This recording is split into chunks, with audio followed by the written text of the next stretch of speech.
जो मुसीबत सारी है वो उसी मोहतरमा की वजह से है। अगर आज कश्मीर जल रहा है, जम्मू कश्मीर, वो उसी की मेहरबानी है। अगर आज यहाँ तबाही है, अगर यहाँ पे पोटा लगाया गया है, वो मुफ्ती साहब के जब होम मिनिस्टर थे दिल्ली में, अगर जगमोहन साहब को यहाँ लाया गया, वो मुफ्ती साहब के होम मिनिस्ट्री में, और उन कानूनों को आप चेक कर लीजिए, वो कानून यहाँ पे कब लागू किए गए। सबका शुक्रिया क्योंकि आपने यहाँ पे तशरीफ लाया। मैं जिस इशू पे बात करना चाहूँगी, क्योंकि कल से तो आपने देखा ही होगा, सबसे पहले मैं ये कहूँगी कि 19 के बाद जो FAT के स्कूल्स थे उन पे मतलब वो उनको बंद तो नहीं किया गया था, लेकिन उनकी कोई मैनेजमेंट कमेटी नहीं थी, उनकी कोई रजिस्ट्रेशन नहीं थी, जो ये 200 कुछ स्कूल्स थे। और बिना रजिस्ट्रेशन के, बिना मैनेजमेंट कमेटी के उनको तो ना रजिस्ट्रेशन दी जा रही थी, ना उनको मैनेजिंग कमेटी जो ऑलरेडी एक्सपायर की गई थी, ना वो मैनेजिंग कमेटी बन रही थी। कई बार हमने भी कोशिश की थी कि क्या वजह है, क्यों रुकी है, लेकिन वहाँ से पता चला कि CID की रिपोर्ट जो है वो एडवर्स आई हुई है। उससे पहले कुछ जो NIA ने बंद किए थे कुछ स्कूल्स, वो ऑलरेडी आपको नॉलेज होगा पिछले बरसों में। लेकिन फिर जब बोर्ड का एग्ज़ाम होता था, 51,000 बच्चे जो है जिनका फ्यूचर डार्क में था, उनको कोई भी जिम्मे नहीं लेता था, उनको लावारिस छोड़ा गया था। पिछली बार 3 बच्चियां जो बिल्कुल हार्ट अटैक उनको आने को तैयार था, क्योंकि बोर्ड उनके फॉर्म नहीं ले रहे थे, उनको कोई पूछता नहीं था। लेकिन बोर्ड एग्ज़ाम्स में उनको जो डिफ़िकल्टी आती है, उसके लिए ये सोचा गया है कि जब तक जो मैनेजमेंट कमेटीज़ ऑलरेडी एक्सपायर हुई हैं, जब तक वो मैनेजमेंट कमेटीज़ बनती है जिनका CID वेरिफिकेशन 19 के बाद आज तक जिनको बैन लगाया गया है, और ये कहा गया है CID ने उनकी रिपोर्ट एडवर्स दी हुई है, लेकिन कोई उनको पूछता नहीं था। लेकिन बच्चे कई मेरे पास आए, उन्होंने रिप्रेजेंटेशंस दी है, और मैंने कहा कि जब बोर्ड एग्ज़ाम आते हैं, इनको जब कोई पूछता नहीं है, इनकी रजिस्ट्रेशन नहीं है, मैनेजमेंट कमेटी एक्सपायर होंगे, तब तक वो इसको देखेंगे। जब तक मैनेजमेंट कमेटी बनती है, कल जो बोर्ड एग्ज़ाम होगा, वही प्रिंसिपल उनके फॉर्मों के ऊपर साइन करेंगे। आज तक उनके फॉर्मों के ऊपर कोई साइन नहीं करते थे, डरते थे लोग। लेकिन हमने कहा जब तक मैनेजमेंट कमेटी बनेंगी वापस, और मैं आज आपको यहाँ क्लियर बताना चाहूँगी, अगर कल ही उस गाँव के लोग जहाँ ये स्कूल है वहाँ कल ही मैनेजमेंट कमेटी बना के देंगे और उसकी CID वेरिफिकेशन क्लियर आएगी, तो हम कल ही वो स्कूल उनको वापस करने के लिए तैयार है।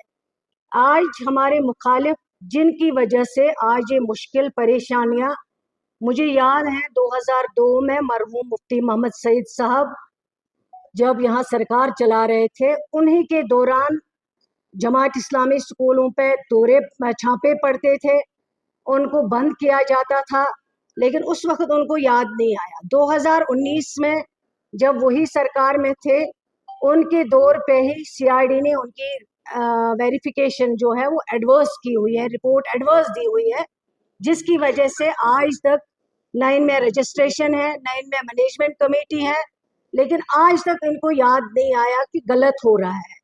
अगर आज उनको सवाल पूछना है, वो उनसे पूछे जिन्होंने ऑर्डर को तोड़ मोड़ कर पेश किया है। मेरा जो ऑर्डर है, हमारी जो अप्रूवल है, वो ये है, मैनेजमेंट कमेटी बनने के बाद 3 महीने के बाद इस ऑर्डर के दौरान अगर मैनेजमेंट कमेटी बनती है, CID वेरिफिकेशन आती है, सवाल स्कूल उनके हवाले किया जाएगा। तब तक प्रिंसिपल जो है नियरेस्ट, वो इसको देखभाल करेंगे, ताकि बच्चों की जो मुश्किलें आती थी उन मुश्किलों को कम किया जाए। और आज हमारे मुखालिफों को याद आ गया 19 के बाद कि जमात इस्लामी के स्कूलों पे जो 19 से पहले ऑर्डर निकाला गया, जो एडवर्स रिपोर्ट आया गया, जिनके तहत उनको बंद किया गया, आज उनको याद आ गया, वो आज कहते हैं कि आज बंद हुए। लेकिन मैं ये चीज़ क्लियर करना चाहती हूँ, आज हमने बंद नहीं किए, बल्कि हमने उनके लिए ये रास्ता खोला, उनकी पढ़ाई जो 51,000 बच्चों की जाया हो रही थी, उसके लिए ये ऑप्शन दिया है। मैनेजमेंट कमेटी बनेगी और ऑलरेडी ये रूल में है कि मैनेजमेंट कमेटी अगर एक्सपायर होती है, उसका टाइम खत्म होता है, तो जो नियरेस्ट स्कूल है उसके हेड होंगे, वो इसकी देखभाल करेंगे। और मैं यहाँ पे ये फिर से बताना चाहूंगी, बंद हमने कुछ नहीं किए हैं। ऑर्डर यही है कि 3 महीने की मैनेजमेंट कमेटी, 3 महीने तक अगर मैनेजमेंट कमेटी बन जाती है, सीआरडी वेरिफिकेशन आ जाती है, स्कूल उनके हवाले होंगे। फिर उसके बाद ऑर्डर में जो चीजें तोड़ फोड़ कर पेश की गई है, वो ऑर्डर हमारा नहीं है। और मैं ये उनको क्लियर करना चाहती हूँ, आज अगर हम इस मुसीबत में हैं, परेशानियों में हैं, यूटी में हैं, ये सारी पीडीपी की देन है। आज तक उनको कुछ याद नहीं आया, लेकिन आज उनको याद आया। आज वो बाकी लोगों से क्यों नहीं सवाल पूछते हैं? आज वो बाकी लोगों को जवाब दे क्यों नहीं बनाते हैं? आज वो क्रिटिसिज्म पे क्रिटिसिज्म करते हैं, लेकिन मैं इनको पूछना चाहती हूँ कि आज तक कहाँ सो रही थी वो मैडम मोहतरमा, कहाँ सो रही थी आज तक? 19 से लेके आज तक क्यों नहीं इन स्कूल्स के लिए उसने सवाल किया? और आज वो जाग गई, आज उसको याद आ गया। उसी के दौरे इक्तदार में ये स्कूल्स जो है, इनके ऊपर सीआईडी वेरिफिकेशन जो है एडवर्स आई हुई है, और ये तब से आज तक स्कूल्स की वेरिफिकेशन नहीं है। तो आज मैं उनको ये बताना चाहूंगी, इस पे पॉलिटिक्स मत करिए, बच्चों के कैरियर का सवाल है। और मैं आज यकीन दिलाती हूँ लोगों को, जम्मू कश्मीर के लोग, खासकर कश्मीर के, गवर्नमेंट ने कोई स्कूल बंद नहीं किया, किसी स्कूल को गवर्नमेंट अपने खाते में नहीं लेगी। जब कमेटी बन जाएगी, मैनेजमेंट कमेटी कल बनती है, कल हम उनके हवाले स्कूल करेंगे। या आज बाकायदा एडमिनिस्ट्रेशन की तरफ से मैंने कल से ही कहा है, हमारा मंशा क्या था? हमारा मंशा ये था, जो बच्चों का कैरियर डार्क में था, वो परेशान थे। पिछले साल मुझे याद है, बोर्ड की रजिस्ट्रेशन पे कितने लड़कों ने रात रात भर जाग के मेरे घर आके मुझे फोन करवा के और मुश्किल से बोर्ड वालों को मिन्नतें कर करके उनकी रजिस्ट्रेशन करवाई है। और ये 2019 से मसला है, हमारा मसला नहीं है, ये उन्हीं की मेहरबानी से है।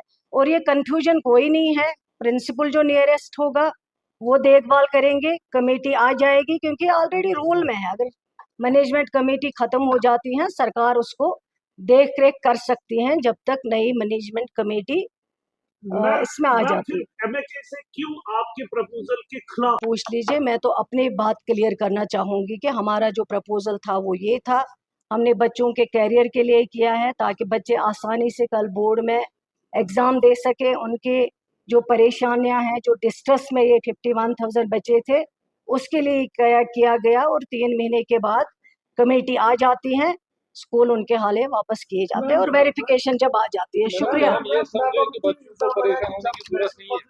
आ जाती है, फिर खामोश इख्तियार करती है। आपके पास 50 सीटें, उस तरह आप बात नहीं कर रहे।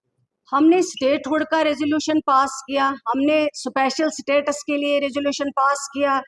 जो मुसीबत सारी है वो उसी मोहतरमा की वजह से है। अगर आज कश्मीर जल रहा है, जम्मू कश्मीर, वो उसी की मेहरबानी है।